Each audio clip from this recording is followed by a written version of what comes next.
Queridos irmãos, faremos uma breve reflexão antes de participarmos da mesa da comunhão. E essa reflexão, ela tem por título o Evangelho sem complicações. Acredito que no último domingo nós falamos sobre muitas dificuldades que são acrescentadas no Evangelho, muitas histórias que são acrescentadas e até mesmo muitas liturgias que não fazem sentido.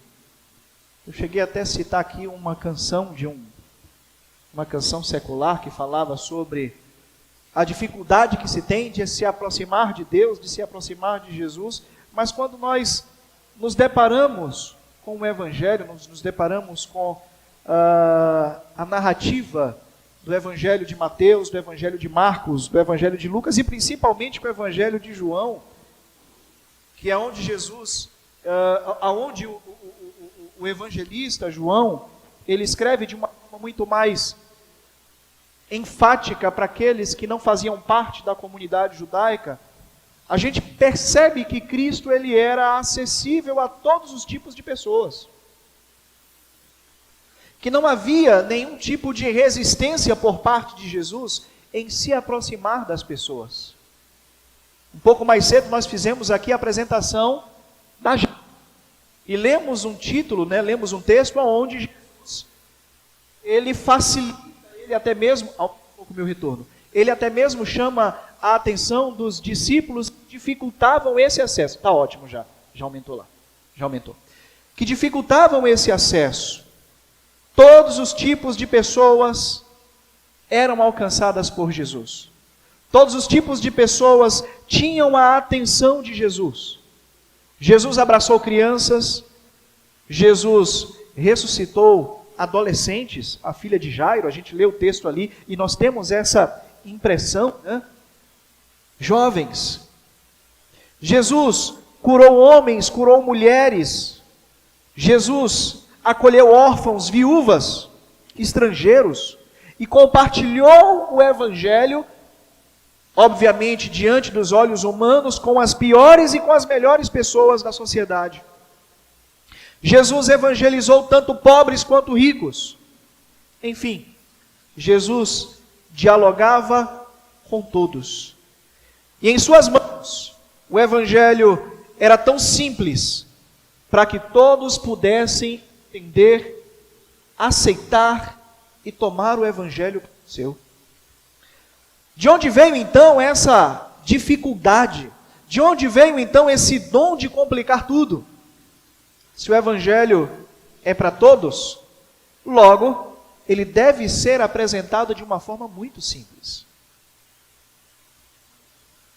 O que nós vemos é, ao longo da nossa caminhada, um Evangelho que a cada dia nos dificulta ainda mais a sua compreensão, que dificulta ainda mais o nosso acesso e a nossa relação com Deus, porque são tantas coisas que são colocadas, são tantos empecilhos que são postos diante de nós a Deus,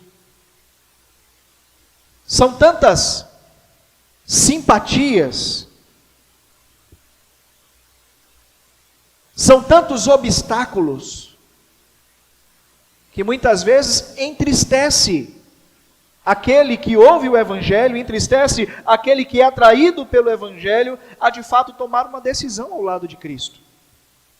Jesus, então, apresenta o Evangelho de uma forma simples. Explicar o Evangelho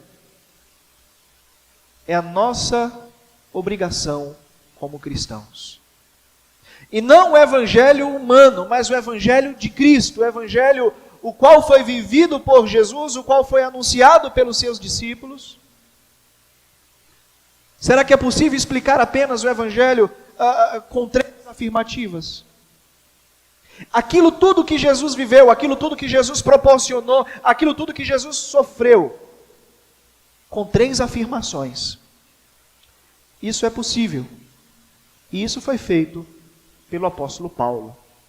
Eu quero convidar você a meditar comigo na primeira carta de Paulo aos Coríntios, capítulo 1, no verso 3 e o verso 4.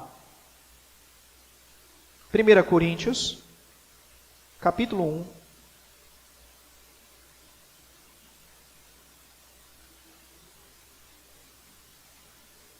Ou melhor, capítulo 15, me perdoe. 1 Coríntios, capítulo 15, o verso 3 e o verso 4.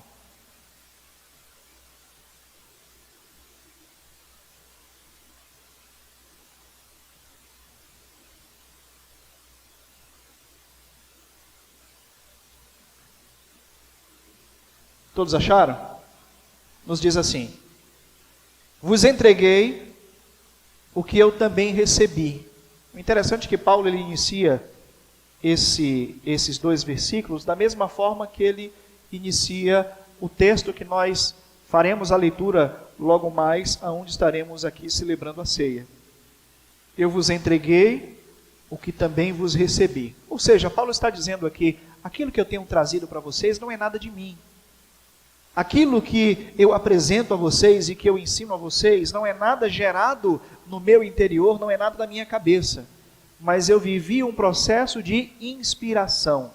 O que eu recebi é aquilo que eu tenho entregado a vocês. Que Cristo morreu por nossos pecados, segundo as Escrituras. E que foi sepultado, e que ele ressuscitou ao terceiro dia, segundo as Escrituras. Amém? Cristo morreu pelos nossos pecados, segundo as Escrituras. E ele foi sepultado e ressuscitou ao terceiro dia, segundo as Escrituras. Amém. Amados, quando nós nos deparamos com a situação da queda humana, que está relatado lá no livro de Gênesis, capítulo 3, lá no Antigo Testamento, nós percebemos o quanto o homem transgrediu a vontade de Deus, transgrediu a lei de Deus. Deus disse ao homem, olha, não peque, não coma. A partir do momento em que você fazer isso, certamente você há de sofrer as consequências. Havia uma lei, havia um mandamento, havia uma determinação. E a partir do momento em que o homem rompeu com essa lei, a partir do momento em que o homem feriu essa determinação, a consequência a qual foi dita por Deus a respeito dele, teria que ser cumprida. E é exatamente o que acontece quando ambos recebem sobre si o castigo pelos seus pecados. São expulsos da presença de Deus. O Éden ali representa exatamente essa presença, representa exatamente essa comunhão que Deus tinha com o homem, e eles são afastados daquele local.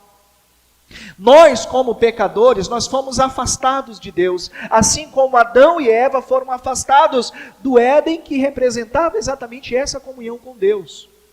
Mas observe que em momento algum Deus havia abandonado aqueles dois. Eles estavam fora da presença de Deus, mas Deus estava observando-os durante todo o tempo, durante toda a sua vida.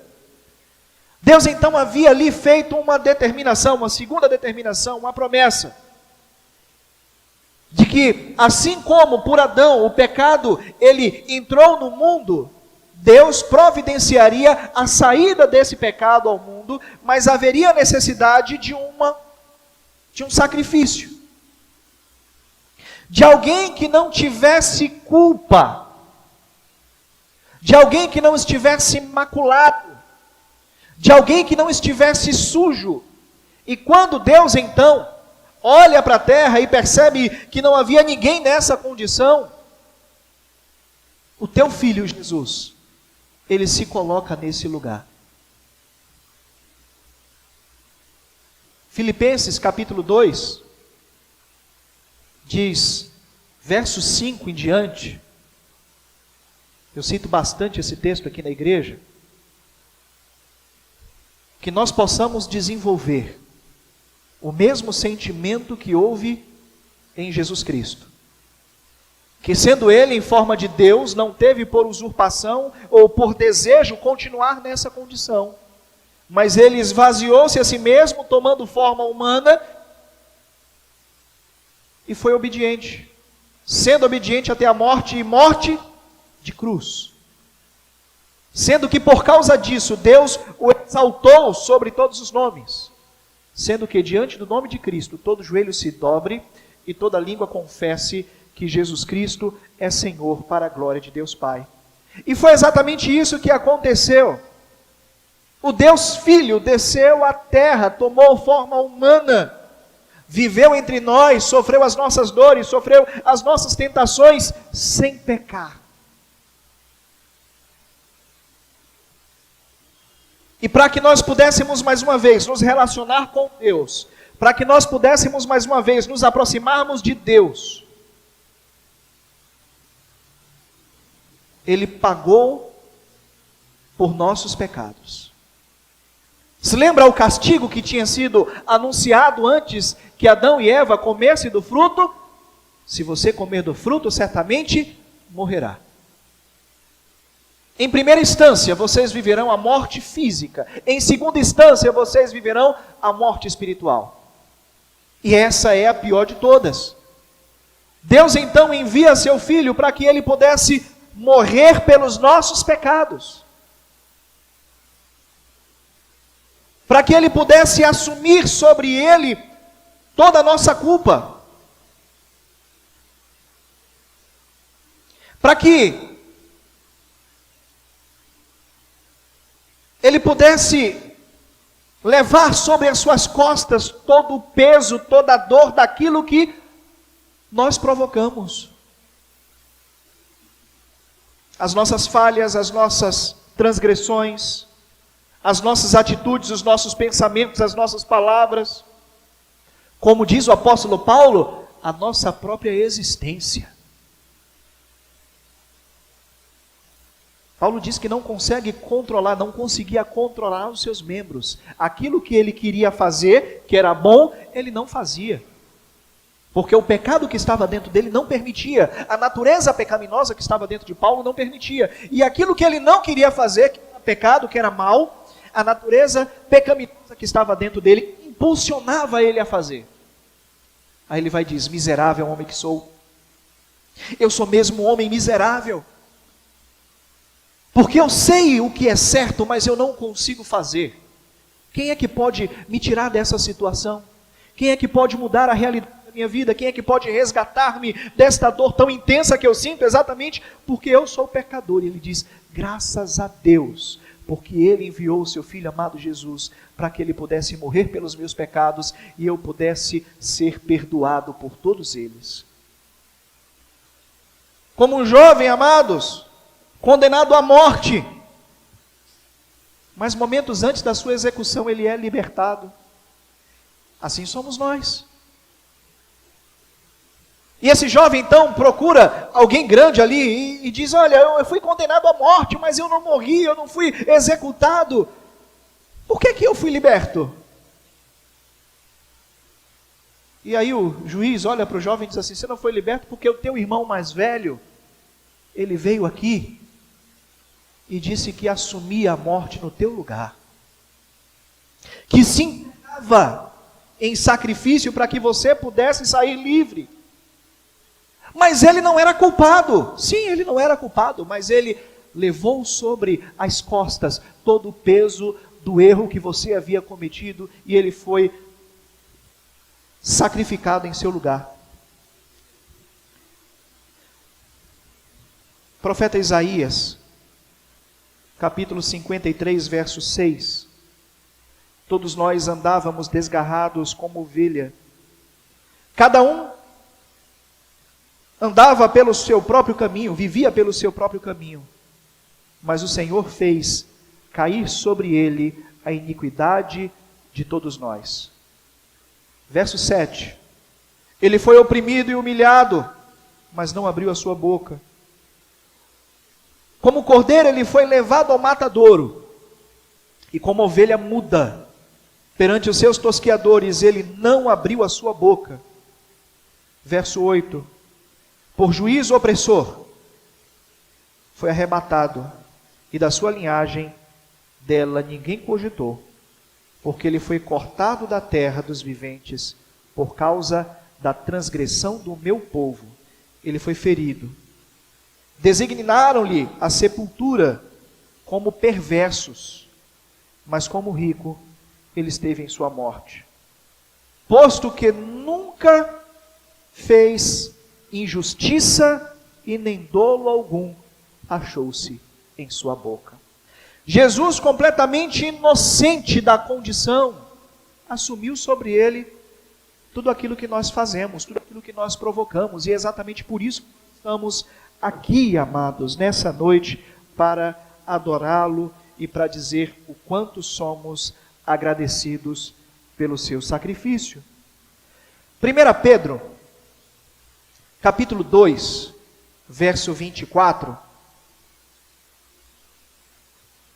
O apóstolo, ele disse, carregando ele mesmo em seu corpo, sobre o madeiro, os nossos pecados, para que nós, mortos,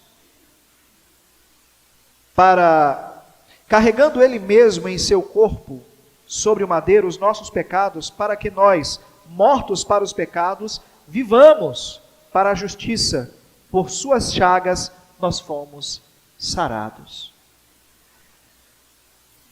A segunda afirmativa, irmãos, é que Cristo foi sepultado. E isso é um relato histórico, não tem como levantarmos nenhum tipo de dúvida, não tem como aqueles que não creem levantar qualquer tipo de dúvida, porque isso é um relato histórico. Não somente a Bíblia relata isso, existem livros históricos da época que falam sobre a morte de Jesus, que falam sobre a crucificação de Jesus. E se formos lá em Jerusalém, dizem aqueles que já foram, e com a internet hoje é tudo mais fácil, aconselho vocês, não estou fazendo merchandising não, viu? Mas tem um canal que é uma bênção de Deus e tem me enriquecido muito, chamado Israel com Aline. Se vocês puderem anotar e acompanhar esse canal, está lá o túmulo de Jesus. Está lá o local onde Jesus foi sepultado. E isso nos faz entrar no terceiro ponto. Jesus não está lá. Está lá escrito, Ele ressuscitou. A ressurreição de Jesus foi um milagre de Deus. E é uma questão de fé. Ou a pessoa acredita ou a pessoa não acredita. Mas aí eu quero trazer algumas verdades para você. No momento em que Jesus ressuscitou, haviam ali soldados romanos que guardavam o túmulo de Jesus, porque a notícia de que Cristo ressuscitaria era latente aos ouvidos das pessoas daquele local. E então os romanos tinham medo que os discípulos de Jesus fossem ali e roubassem o seu corpo, e depois eles pudessem dizer para as pessoas que Cristo havia ressuscitado. Mas, amados, será que um grupo de pescadores teriam condição de vencer um grupo de soldados romanos altamente armados, treinados para matar, verdadeiras máquinas de guerra, e roubar o corpo de Jesus? Será que um grupo de pescadores manteria uma mentira, de forma que eles mais perderam do que ganharam com essa mentira, porque as suas famílias foram perseguidas e foram mortas, eles mesmos foram perseguidos e mortos, e mesmo assim sustentaram pela fé a ressurreição de Cristo? Uma coisa é você sustentar uma verdade, e você morrer por essa verdade. Outra coisa é você sustentar uma mentira, e você morrer por essa mentira, e você vê a sua família morrendo por essa mentira, e você olha para o seu filho morrendo e diz assim, resista. Porque hoje mesmo nós estaremos com o Senhor no paraíso. Hoje mesmo nós estaremos com o Senhor na glória.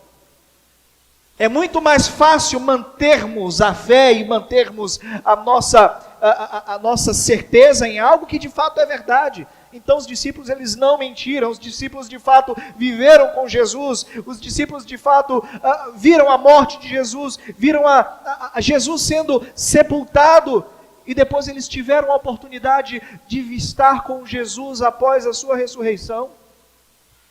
Lucas, ele diz lá no Evangelho, lá no livro de Atos dos Apóstolos, que num período de 40 dias, muitos discípulos estavam com Cristo. Muitos discípulos viram Jesus, muitos discípulos ouviram seus ensinamentos serem reforçados naquele momento, muitos discípulos viram seus milagres. E neste ponto, amados, convém a gente fazer algumas afirmações.